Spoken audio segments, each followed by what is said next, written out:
Bonjour les frères et sœurs, me voici en Caroline du Sud aux États-Unis chez ma mère.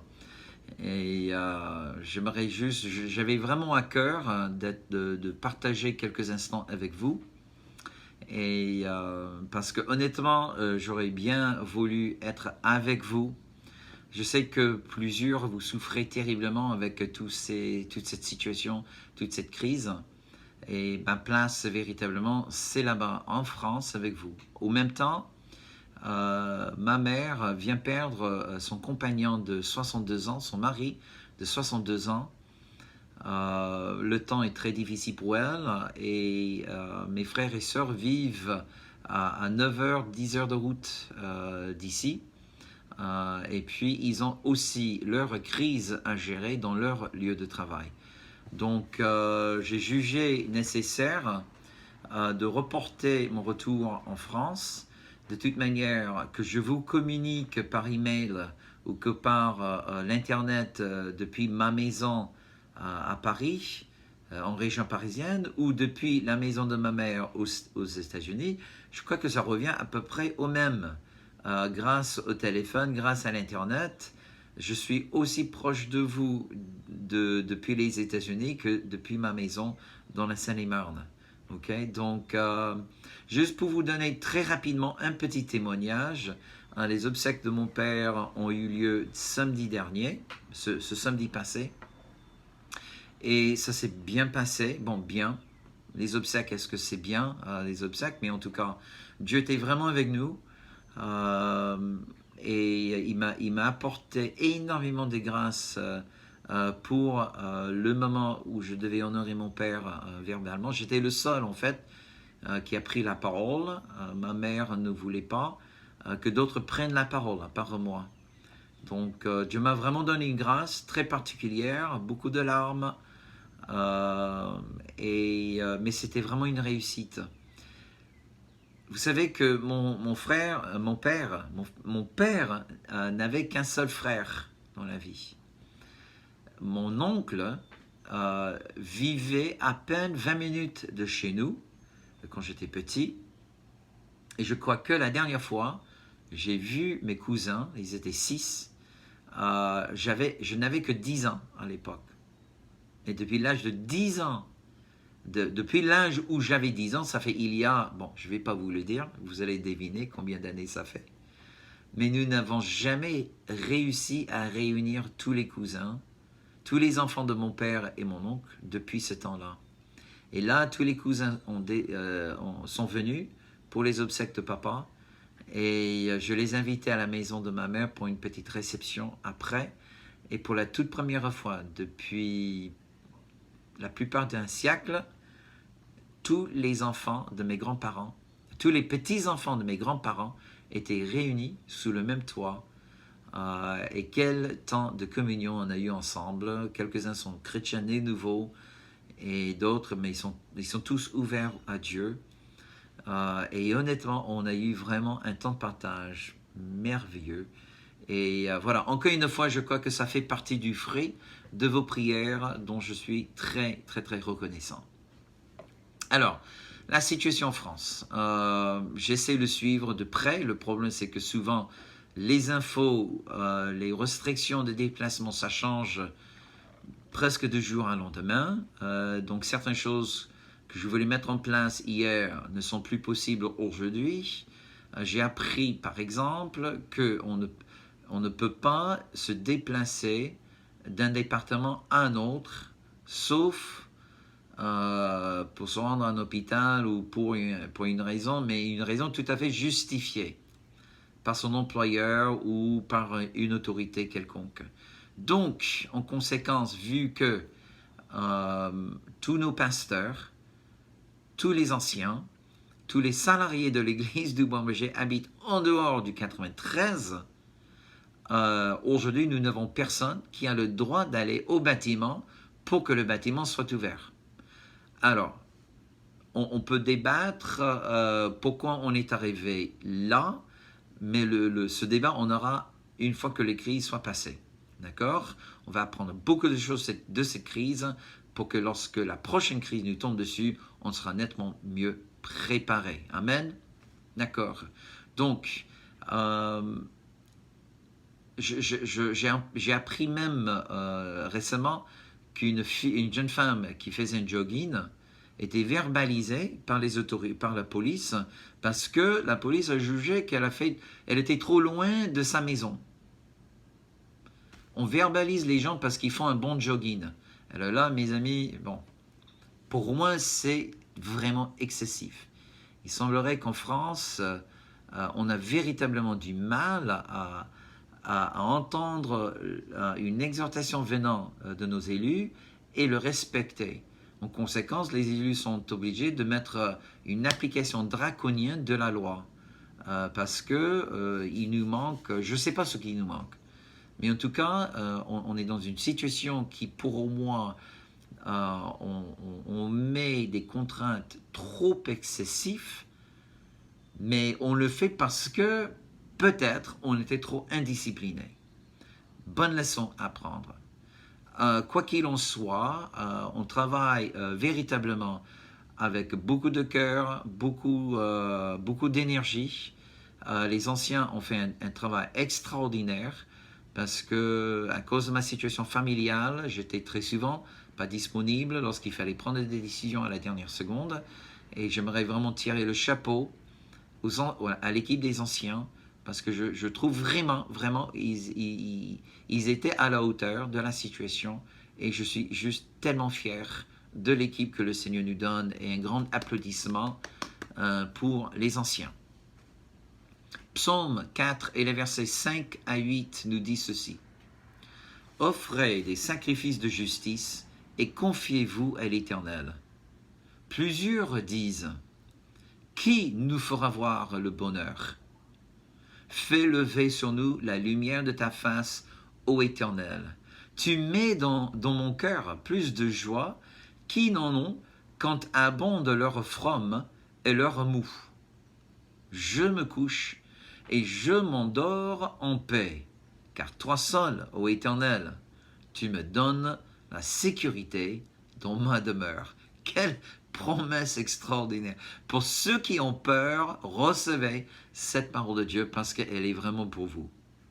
Alors voici juste quelque chose sur lesquels nous avons vraiment travaillé ces derniers jours pour mettre en place, pour améliorer la communication envers vous. Déjà, et grand merci à David et le pôle communication dans l'Église. Encore, ils ont fait un travail de top. Franchement, je suis vraiment fier d'eux. Nous avons mis en place des groupes WhatsApp afin de vous transmettre les dernières infos provenant des anciens. Alors, à savoir que tout le monde n'a pas WhatsApp, mais WhatsApp, c'est une application gratuite sur votre smartphone ou même sur votre ordinateur. Voilà. Maintenant, si vous n'avez ni l'un ni l'autre, vous n'allez pas voir ce message diffusé justement sur l'Internet. Donc, on va faire notre mieux pour rester en contact avec les gens, avec des coups de téléphone et les SMS. Nous communiquons aussi avec des flash email. Nous travaillons durement pour assurer un bon ministère de culte de dimanche via l'Internet. J'en parlerai dans un instant. Et comme j'ai dit, je parle régulièrement avec les anciens et puis nous venons mettre en place un rendez-vous hebdomadaire entre les anciens afin de bien avoir un œil sur tous les changements et des évolutions en France. Et puis pour la toute première fois dans l'histoire de l'Église, nous allons diffuser un talk show en live direct. Je serai avec vous sur la page Facebook. Vous allez pouvoir me poser toutes vos questions, demander la prière, etc. On passera un bon moment ensemble. J'en parlerai tout à la fin, mais ce dimanche, ça va être absolument top. OK? Je sais que en ce moment, je ne sais pas pour vous, moi je suis grandement frustré parce que je vois beaucoup de panique et peu de science derrière. Quoi qu'il en soit, et peut-être il y a de la science, c'est juste que moi je ne le vois pas. S'il vous plaît, ne m'envoyez pas des milliers de mails. OK? Mais vu face à la réaction de nos élus, certains soi-disant experts. Tous les experts ne sont pas toujours d'accord. Alors, pour moi, à la fin, je me demande, mais que dit le Saint-Esprit? Par exemple, que disent les prophètes? Les quelques prophètes avec qui j'ai contact se sont plus ou moins accordés et j'aimerais vous partager ce que j'ai reçu dans la prière au cours de la semaine. La première chose que j'ai reçue de la part du Seigneur, c'est que cette crise n'est que les prémices. C'est que les prémices. C'est une sorte de... C'est comme un entraînement. Okay? La saison sportive n'a pas commencé. C'est juste un entraînement. C'est un match amical. Okay? Donc, voilà, c'est tout. C'est un match. Il y a une compétition. Il y a une équipe adversaire. Mais ce n'est qu'un match amical. Il y a des tragédies, mes amis, et même juste de voir une seule personne mourir de ce virus, c'est dramatique, c'est une tragédie.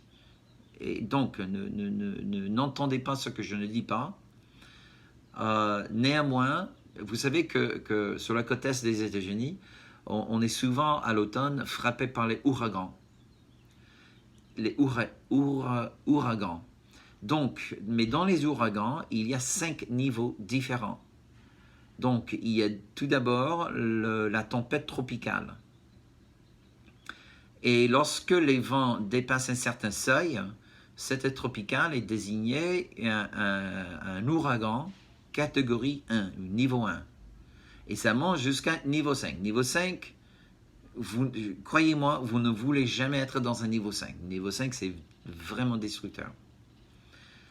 Ce que j'ai reçu dans l'esprit, c'est que la crise, aussi horrible qu'elle soit, mais la tempête elle-même, en fait, la tempête est amplifiée par la réaction de l'homme. Je crois qu'il va y avoir un énorme débat dans les pays occidentaux par rapport à la réaction des élus, la réaction des médias face à la crise, parce que nous n'avons jamais vu une telle réaction face à n'importe quelle autre maladie depuis le début de la race humaine. Okay? Donc, mais je crois que le débat aura lieu une fois que la crise soit passée. Donc, mais là, aussi tragique qu'elle soit, cette crise n'est qu'une catégorie 1. Le jour viendra où nous verrons une catégorie 5. Alors pour ceux qui craquent sous la pression maintenant, ceux qui plombent dans une espèce de panique totale, mes amis, vous imaginez ce qui va arriver avec une catégorie 5? Alors maintenant, je ne sais pas si on vivra ensemble une catégorie 2, 3, 4, je ne sais pas. Je ne sais pas, mais je sais que là, cette crise-là, c'est une catégorie 1. Et plus tard, on verra, à un moment donné, nous verrons une catégorie 5. Okay, deuxième chose. Dieu secoue les structures de l'homme. Dieu secoue les structures de l'homme. Dieu démontre à l'homme à quel point la maison qu'il a construite n'est qu'un château de sable devant l'océan du mal. Et mes amis, l'homme a décidé de bâtir une maison sans Dieu, sans honorer Dieu. Et là, il récolte le troublement, il récolte cette réalité. Jésus lui-même, il a parlé, il a donné cette parabole d'un homme sage et un homme fou. Tous les deux construisent une maison, à peu près avec la même structure. La différence, c'est que l'homme sage a bâti sur un roc, l'homme fou a bâti sur du sable. L'homme fou a investi peu, parce que construire sur le sable, c'est vite et c'est peu coûteux.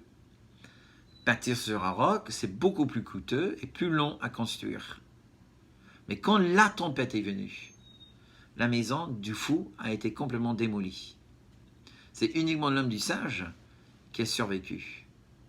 Donc, l'homme, aujourd'hui, l'humanité décide de bâtir leur maison sur du sable. Donc, mes amis, il est normal que les tempêtes viennent et détruire ce qui était construit sur le sable. Et c'est ça ce qui se passe. Que ce soit la bourse, que ce soit nos systèmes de santé, que ce soit l'économie sur laquelle on fléchit le genou. Mes amis, Dieu est on est témoin maintenant de la fragilité du système dans lequel nous mettons tellement trop de confiance. Psaume 20 et le verset 7 nous dit ceci. Ceux-ci s'appuient sur leurs chars, ceux-là sur leurs chevaux. Nous invoquons le nom de l'Éternel notre Dieu. Eux, ils plient et ils tombent. Nous tenons ferme et restons debout. La troisième chose que le Seigneur m'a montré, et ça c'est plutôt bonne nouvelle, il m'a dit que ceux qui gardent leur tête et le sang-froid vont trouver les moyens pour changer le mal en bien. Et cela m'a rappelé un petit peu de la vie de Joseph dans la Bible, qui était vendu en esclavage par ses frères, et Joseph a fini dans les donjons d'Égypte. Et pendant qu'il était dans les donjons, il a cherché simplement à servir les autres prisonniers pour améliorer leur vie. Il ne s'est pas replié sur lui-même, il n'a pas pleuré, il n'est pas tombé dans une déprime en criant au Seigneur, pourquoi tu laisses tout ça m'arriver? Il a profité entre guillemets, mais il a décidé qu'il ne serait pas victime, mais il sera maître de sa situation. Et il y avait des choses dans sa vie, il n'avait aucun contrôle, comme le fait de vivre dans une prison, mais il avait tout contrôle sur son cœur, sur ses pensées et sur ses attitudes envers les gens autour de lui. Il a profité de la situation pour cultiver un cœur de serviteur. Et quand Dieu a vu que le temps était propice, que la situation, les circonstances étaient prêtes, et que le cœur de Joseph était prêt, Dieu l'a exalté aux côtés de Pharaon. Un homme qui a servi les prisonniers, il a vu ce service, il a vu la prison comme un camp d'entraînement. Et mes amis, j'aimerais vous encourager, si vous regardez à cette tempête comme une saison d'entraînement, alléluia, lorsque la vraie tempête arrive, nous tombe dessus, wow, on sera prêt. Gloire à Dieu. Amen. Et honnêtement, quand j'ai vu à quel point dimanche dernier, le nombre de personnes qui étaient connectées par Internet pour le direct du culte, c'était extraordinaire. On était bien au-delà de 1000 connexions sur l'Internet, mes amis, qui représentent 3 à 4 fois plus de personnes de ce que nous avons tous les dimanches habituellement. 3 à 4 personnes de plus. 3 ou 4 fois de personnes de plus connectées à l'Église. C'est une influence extraordinaire et je ne veux pas du tout perdre notre élan.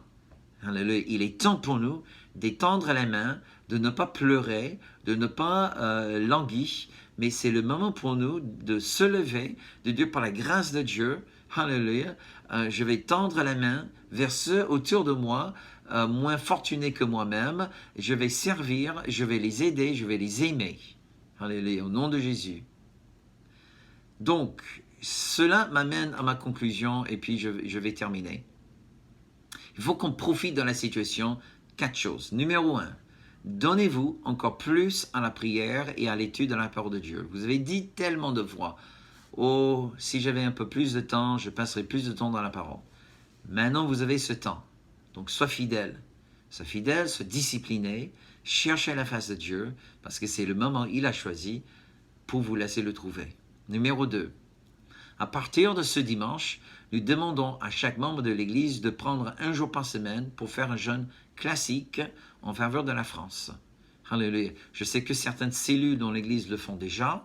On demande à tous les membres de l'Église, et même si vous regardez cette transmission, cette exhortation, vous n'êtes pas membre de Bon Berger, pas encore, au moins, je vous invite aussi à vous joindre à nous dans ce temps de jeûne et prière. Numéro 3, priez pour vos voisins. Si vous connaissez des personnes âgées dans votre immeuble ou dans votre quartier, allez les voir. Je sais que l'État dit En fait, c'est là où c'est un peu incohérent. Il veut qu'on fasse preuve de solidarité, mais en même temps, ils disent restez chez soi. Honnêtement, mes amis, je me souviens l'horreur en France lorsqu'on était frappé par le canicule et il y avait tant de morts en France. Et je me souviens, il y avait au-dessus de 300 personnes âgées qui ont trouvé la mort à Paris, dont ils n'avaient pas de famille et personne n'était au courant de leur décès. Pour moi, tellement triste déjà de vivre seul, mais le pire, c'est de mourir seul.